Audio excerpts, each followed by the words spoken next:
Squad isn't like most shooters. It's complex, tactical, and can feel overwhelming, especially when you're just starting out. You load in, there's chaos everywhere, you're not sure where to go, and suddenly you're dead without even knowing why.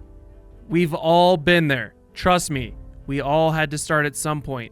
That frustration is something every new player faces, and it's what keeps a lot of people from truly getting into Squad. In this video, I'm going to show you how to overcome that feeling so you can enjoy the game and start getting better. Let's dive in. Squad can be a real beast to learn. There's so much happening all at once. And yeah, it's overwhelming at first, but here's the thing.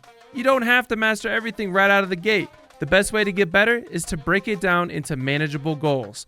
Pick one role, one skill, just one, and focus on that. Let's say you want to get good at being a medic. Dial in on that. Set simple goals like, I want to revive at least 10 mates this round, or I'm going to make sure I'm a medic first and a shooter second. When you focus on small goals for a week or even just a few games, you'll be amazed at how much progress and change of mindset you'll see.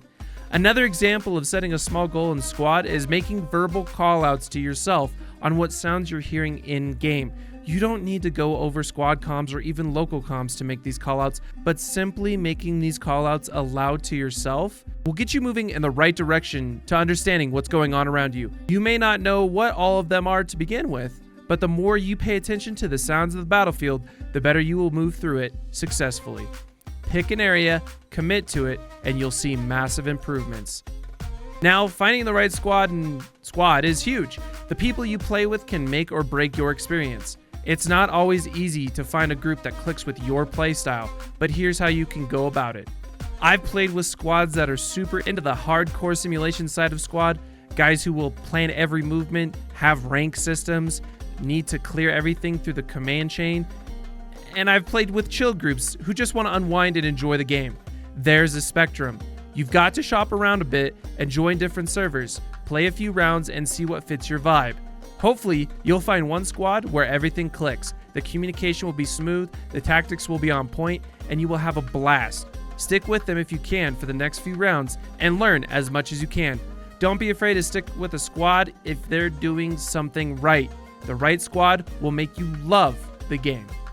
Map knowledge is one of the most underrated skills in Squad. Knowing the terrain, where the fights will happen, and how to navigate choke points can give you a huge advantage.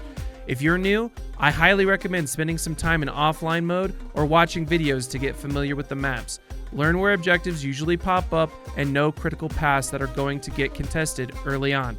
There's tools like Squad Maps that you can use to plug all of the details of the game in, and it'll show you the most likelihood of objectives, and I don't recommend this. I consider it a crutch, and the more you use it, the more you will rely on it. However, using it early on can be a good thing to learn where things are going to go, but don't rely on it too long. One of the best ways to sharpen your map knowledge is by loading into a custom map and learning this flow. Start by joining a training map. It doesn't matter which one, but for this example, we're going to use this one. Once you're in, open the command console using the tilde key and type the command admin change layer. From there, choose whatever layer you want to learn. After the map loads in, hit Shift+P to enter admin cam. This allows you to fly around and explore every nook and cranny of the map. If you load into a RAS layer, it'll also generate the capture paths. This approach is similar to what pro FPS players do for their respective games. They break down angles and likely paths their opponents will take. It's a bit more challenging in Squad due to the larger map sizes and various approaches, but the more you familiarize yourself with the terrain, the better off you'll be. For example, if you're defending West Novo, think about where the enemy might set up an attack hab and how you can position yourself to counter that approach. Or, if you're on attack, how can you successfully breach the enemy's defenses on West Novo? Knowing where fights will happen before they start gives you a tactical edge. Take it step by step, focus on improving one role or one skill at a time, find the right squad to play with, and take the time to learn your maps.